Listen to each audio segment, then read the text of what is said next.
बिस्मिल्लाहिर्रहमानिर्रहीम। अस्सलाम वालेकुम। मैं हूं उबैद भट्टी और एक दफ़ा फिर से नए वीलॉग के साथ आपकी खिदमत में हाजिर हूं। नाज़रीन, इस वीडियो में भी हम उसी अहम मौजू पे बात करेंगे जो कि गुज़श्ता 2-3 दिन से जो है वो सोशल मीडिया पे बहुत ज़्यादा वायरल है, डिस्कशन हो रही है। वो है अदाकारा उज़्मा खान बमुकाबला मलिक रियाज फैमिली। अब बात यह है कि गुज़श्ता रोज़ उन्होंने प्रेस कॉन्फ्रेंस की लाहौर प्रेस क्लब के अंदर, और वहाँ पे जो प्लांटेड सहाफ़ी थे उन्होंने हर मुमकिन कोशिश की कि उनकी प्रेस क्लब के अंदर जो है वो प्रेस कॉन्फ्रेंस ना हो सके। उनको पहले भी रोकने की कोशिश की गई, मुख्तलिफ हीले बहाने इस्तेमाल किए गए, इसके अलावा ऑफर्स की गई कि प्रेस कॉन्फ्रेंस ना करें। लेकिन जब उन लोगों ने प्रेस कॉन्फ्रेंस की तो वहाँ पर मौजूद जो कुछ लोग थे उन्होंने शोर शराबा मचाया, उन लोगों को नर्वस किया। उसके अलावा उज़्मा खान जो थी वो रो भी पड़ी। इसके अलावा उन्होंने कहा कि आप खामोश होंगे तो मेरी बात सुनेंगे। आपने वो वीडियोज़ देखी होंगी कि प्रेस कॉन्फ्रेंस के दौरान किस तरह हुल्लड़बाजी की गई, किस तरह बेहूदगी की गई। और मैं वहाँ पे मौजूद था और मैंने अपने कानों से कुछ ऐसे सवालात सुने जो कि बहुत ज़्यादा गैर अखलाकी थे, जो कि इस तरह की चीज़ें थीं कि जो किसी खातून से आप डायरेक्टली नहीं पूछ सकते, बल्कि वैसे भी बहुत ज़्यादा इमोरल होता है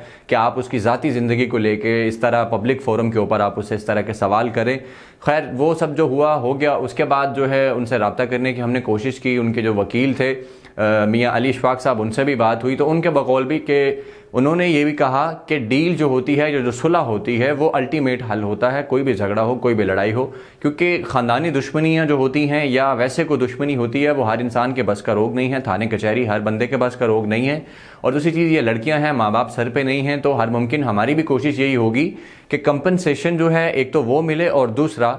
दोनों पार्टियां जिस चीज़ पर राज़ी हों, यानी जिसने ज़्यादती की है वो माफ़ी मांगे, अपोलोजाइज़ करे पब्लिकली कि जी हमसे ज़्यादती हुई है, हमने गलत किया है, और जो दूसरी पार्टी है उनकी कंपनसेशन हो जाए और उसके बाद जो है सुलह सफाई जो है वो हो सकती है। अब इस तरह तो मुमकिन नहीं है कि ये मामला जो है कोर्ट कचहरी में चलता रहे, खींचते रहें इसको, और जो वो लड़कियां हैं माँ बाप उनके सर पे नहीं हैं, वो कब तक वकील लेके अदालतों में जाएंगी और घसीटेंगी इनको या कुछ करेंगी। पहली बात तो ये कि इनको घसीट सकती नहीं है, क्योंकि ख़बर ये सामने आ रही है लंदन से, जो पाकिस्तान के कुछ सहाफ़ी हैं उनके बकौल मलिक रियाज की जो बेटियां हैं वो चार्टर फ्लाइट से लंदन निकल चुकी हैं। अब बात यह है कि इस मुल्क में, जैसे कि पहले भी मैंने कहा था कि जो ताकतवर है उसके लिए एक अलग ही सिस्टम है, उसी की ज़ुबान चलती है। अब मलिक रियाज ताकतवर हैं, अपने जहाज़ हैं उनके पास, या इसके अलावा बहुत सारा पैसा है, ताकत है, तो उनकी जो बेटियां हैं वो यहाँ से निकल चुकी हैं। और ये मीडिया रिपोर्ट्स हैं, मैं इसके बारे में 100% कंफर्म नहीं कह सकता, लेकिन मीडिया रिपोर्ट्स यही कह रही हैं। और उसके बाद हसन नियाजी जो कि उज़्मा खान के वकील हैं, उनके बकौल जो पुलिस है उन्होंने गिरफ्तारी के वारंट जारी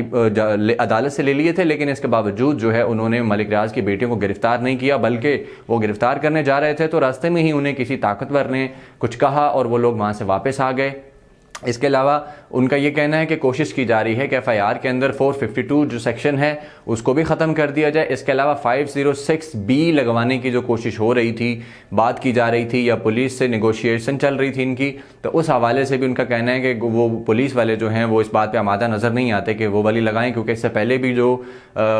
मुद्दई पार्टी है इनकी तरफ से जो कहा गया था पुलिस को कि क्या दफ़ात लगनी चाहिए, क्या मुद्दा है, क्या वाक़या है, तो पुलिस ने वो दफ़ात नहीं लगाई थी। इतना शोर शराबा करने के बावजूद, प्रोटेस्ट होने के बावजूद, सोशल मीडिया पर ट्रेंड चलने के बावजूद जो पुलिस है उसने ज़रा भी किसी किस्म का प्रेशर नहीं लिया आवाम का, और उन्होंने वही किया जो कि एक्सपेक्टेड था। फिर इसके अलावा मलिक रियाज जो थे उन्होंने ट्वीट किया और उन्होंने भी धमकी दी कि जी मुझे उस्मान मलिक के साथ ना जोड़ा जाए, जबकि बाद में जो रिपोर्ट सामने आई, जो हकाइक सामने आए, उसके मुताबिक ये साबित हुआ कि उस्मान मलिक जो हैं वो मलिक रियाज के रिश्तेदार हैं। जो इनकी बीवी आमना मलिक हैं वो मलिक रियाज की भांजी लगती हैं, यानी उनकी साली की बेटी हैं। इसी तरह जो उस्मान मलिक है वो भी बहुत करीबी रिश्तेदार है, तो एक तो ये बात गलत साबित होगी। इसके अलावा मीडिया के जो बहुत सारे लोग थे वो उनका कहना था कि जी हम मलिक रियाज से लेके नहीं खाते, हम ट्वीट कर रहे हैं, हम फलां कर रहे हैं, हमारे चैनल हमें बोलने नहीं देते। उस पर भी अवाम ने उनको काफ़ी ज़्यादा रगड़ा लगाया कि जी आप लोग यहाँ बैठ के बस बातें कर सकते हैं, अपने यूट्यूब चैनल पर बात करके दिखाएं ना, मलिक के खिलाफ डायरेक्ट कंडेम करके दिखाएं। तो खैर इसी दौरान हामिद मीर ने भी 1-2 ट्वीट्स किए थे और आवाम से डिस्कशन की कि जी मैं इस तरह का हूँ, मैं ऐसा नहीं करता, मैं बोलता हूँ।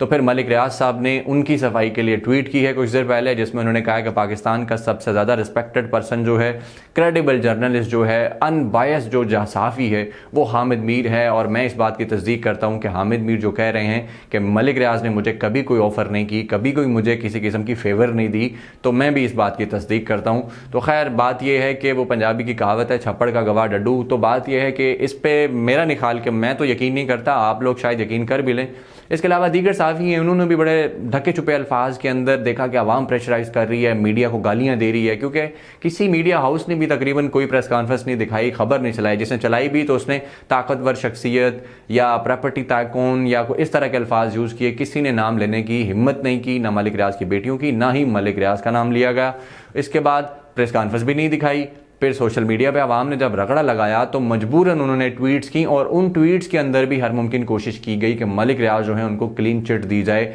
या किसी और जो वाक़यात हुए थे उनके साथ कंपैरिजन किया जाए और ये मामला जो है इसको रफा दफा करवाया जाए। फिर जो लिबरल्स हैं, जहरीले लिबरल्स जो हैं, उन्होंने भी यही काम किया, चंद एक के सिवा कि उन्होंने मलिक रियाज की जो है मजम्मत की हो, उनकी बेटियों की मजम्मत की हो, बल्कि एग्जाम्पल्स देते रहे कि वो जी ऐसे होता है, ताकतवर ये होता है, फलाना होता है, इधर ये हुआ था, उधर वो हुआ था, इस तरह हुआ था, वैसे हुआ था। जबकि बात हो इमरान खान की या आर्मी की या कर्नल की बीवी या किसी की, तो ये सारे लोग कपड़े फाड़ कर मैदान में आ जाते हैं और इस कदर शोर शराबा करते हैं, गालम गलोच करते हैं, बहतान लगाते हैं, इल्ज़ाम तराशियाँ करते हैं कि अल्लाह की पनाह इंसान मांगने लगता है कि ये लोग कैसे हैं, किस कदर मुनाफिक हैं कि यहाँ जहाँ बात आती है अपने अपने मफादात की, बड़े बिजनेस टाइकून की, ताकतवर शख्सियत जो है जिसके पास पैसा है और उसकी ताकत है, तो ये लोग उसके सामने जो है बोलते नहीं हैं, खामोश हो जाते हैं या हीले बहाने करके जो है वो मामले को गोल करने की कोशिश की जाती है ताकि लोग इस पे न आएं।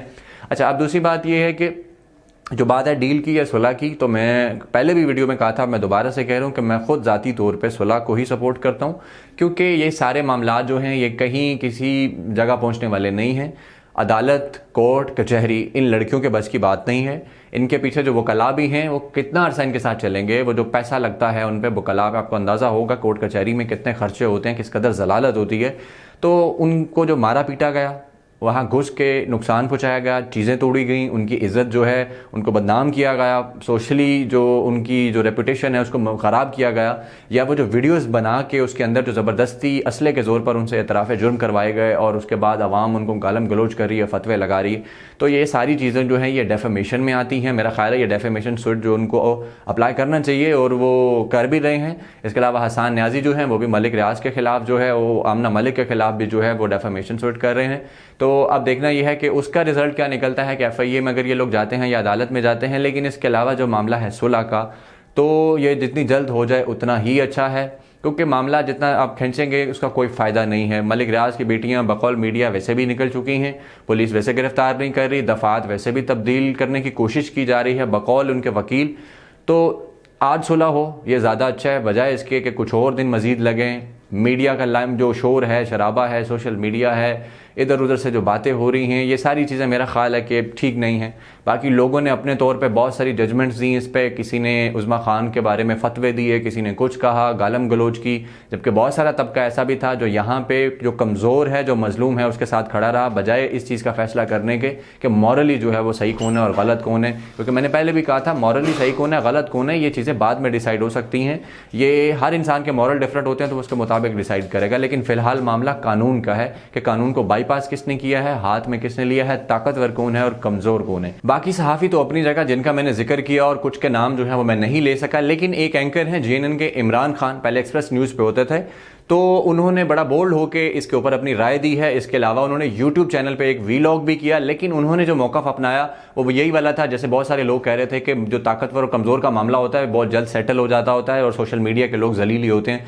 क्योंकि वो कोशिश कर रहे होते हैं कि मजलूम को इंसाफ मिले, जबकि इस मुल्क में ऐसा हो नहीं सकता, क्योंकि ये पार्टी जो है ये शोबे से ताल्लुक़ रखने वाली है, दूसरी पार्टी जो है वो वैसे ही सबकी माई बाप है, ताकतवर है, तो ये लोग आपस में सुलह कर लेंगे। और साथ ही साथ जब उन्होंने ये स्टेटमेंट दी कि जी ये जो लोग घर के अंदर जो कुछ हो रहा था वो कौन सा कोई इखलाकी था और जस्टिफाइड था, तो इस वजह से भी बहुत सारे लोग जो हैं वो इमरान खान के भी खिलाफ हो गए और उनको तनकीद का निशाना बनाया कि ये मौका नहीं था कि आप ये बात करते, क्योंकि हसन न्याजी ने भी यही बात की और मैं भी ये कहता हूँ कि आप लोगों ने कुछ भी आंखों से नहीं देखा। अगर ऐसा कुछ हो रहा होता इमोरल तो वो वीडियो जारी कर देते, क्योंकि वो लोग तो उज़्मा खान को हर सूरत डिफेम करना चाहते थे। जिस तरह उन्होंने वीडियोस बना के और उसे इकरार करवा के अवाम में पब्लिक कर दी, उसका मकसद ही साफ साफ ये था कि ये उसको गंदा करना चाह रहे हैं, लोगों की नज़र में गालम गलोच जो है वो उसी के हिस्से में आए। इसके अलावा जो उनका अपना जो उनकी मुर्गी थी, उस्मान मलिक जो था वो वहाँ मौजूद था, उसकी गाड़ी वहाँ पे मौजूद थी, लेकिन उन्होंने उसको वीडियो में नहीं दिखाया बल्कि उसको कहीं साइड पे कर दिया होगा और ना उसका जिक्र मतलब इस तरह से है कि जी उस्मान तुम क्या कर रहे थे यहाँ पे या तुमने क्या किया है। जिस तरह उन्होंने सवाल किए उज़मा से कि भाई तुम इसके साथ सोई हो,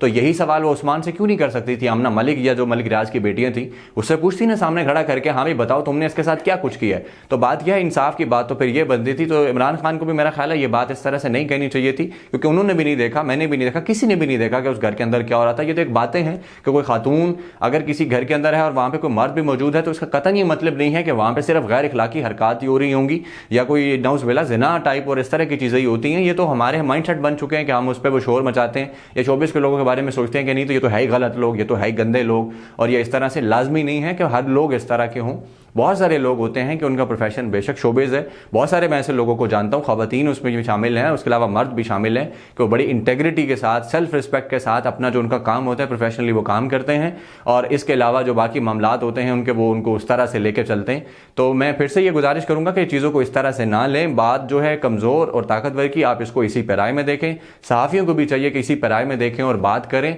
और अल्लाह इनको जो है हदायत दे कि ये लोग इस पर खुल के डायरेक्टली मलिक रियाज की और उसकी जो ख़ानदान है उनकी मजम्मत कर सकें कि जो ये ताकतवर थे इन्होंने जुल्म किया है, वो कमज़ोर थी, वो गरीब थी, तो इसी वजह से इन्होंने उनको मार लिया, पीट लिया। अगर वो भी ताकतवर होती तो मेरा नहीं ख्याल कि ये लोग कभी भी किसी सूरत हौसला करते कि जाके घर में घुस के उसको इस तरह से मारते। इस मामले पर हमने बहुत सारी वीडियोस बनाई हैं, जैसे कि जो प्रेस क्लब में प्रेस कॉन्फ्रेंस हुई वो भी हमारे चैनल पर मौजूद है। इसके अलावा प्रेस क्लब के अंदर जो कुछ हुआ उस पर भी तफसीली वीलॉग जो है वो भी चैनल पर मौजूद है। और इसके पहले जो जिस दिन ये वाक़या हुआ और मीडिया पे आया तो जो मामला जिस तरह हुए थे, जो वीडियो सामने आई थी, उनकी रोशनी के अंदर मुकम्मल रिपोर्टिंग हमने की थी और आप हमारी जो डिस्क्रिप्शन है और नीचे जो कमेंट्स हैं वहाँ पे वो वीडियोस देख सकते हैं। उम्मीद करता हूँ मेरा आपको ये पॉइंट जो है समझ आया होगा। अगर आपको ये वीडियो पसंद आई हो तो हमारे चैनल को सब्सक्राइब कीजिए, वीडियो को लाइक कीजिए और शेयर कीजिए। उबैद भट्टी को इजाज़त दीजिए। अल्लाह हाफिज़।